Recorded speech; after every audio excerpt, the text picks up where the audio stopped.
நடிகர் தனுஷ் தங்கள் மகன்தான் என்பதை நிரூபிக்க மரபணு சோதனை செய்யவும் தாங்கள் தயாராக இருப்பதாக மேலூரை சேர்ந்த கதிரேசன் மீனாள் தம்பதியினர் நீதிமன்றத்தில் கூறியுள்ளனர். தமிழ் திரையுலகில் முன்னணி நடிகராக வலம் வருபவர் நடிகர் தனுஷ். தங்கள் மகன் என மேலூரை சேர்ந்த தம்பதிகள் உரிமை கொண்டாடுகின்றனர். கதிரேசன் மீனாள் தம்பதியினருக்கு 1985ஆம் ஆண்டு பிறந்துள்ளார் தனுஷ்.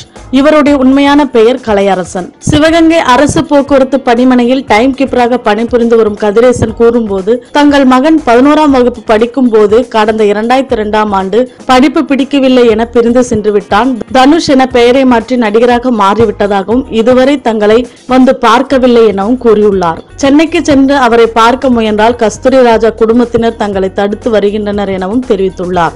இந்நிலையில் நடிகர் தனுஷ் எங்களுடைய மகன் என்றும் அவரிடமிருந்து ஜீவனாம்சம் பெற்று தருமாறும் மேலூர் குற்றவியல் நீதிமன்றத்தில் கதிரேசன் மீனாட்சி தம்பதியினர் மனு தாக்கல் செய்திருந்தனர். இந்த மனுவை விசாரித்த நீதிமன்றம் 2017ஆம் ஆண்டு ஜனவரி 12ஆம் தேதி நேரில் ஆஜராகி விளக்கம் அளிக்குமாறு நடிகர் தனுஷுக்கு நீதிமன்றம் உத்தரவிட்டுள்ளது.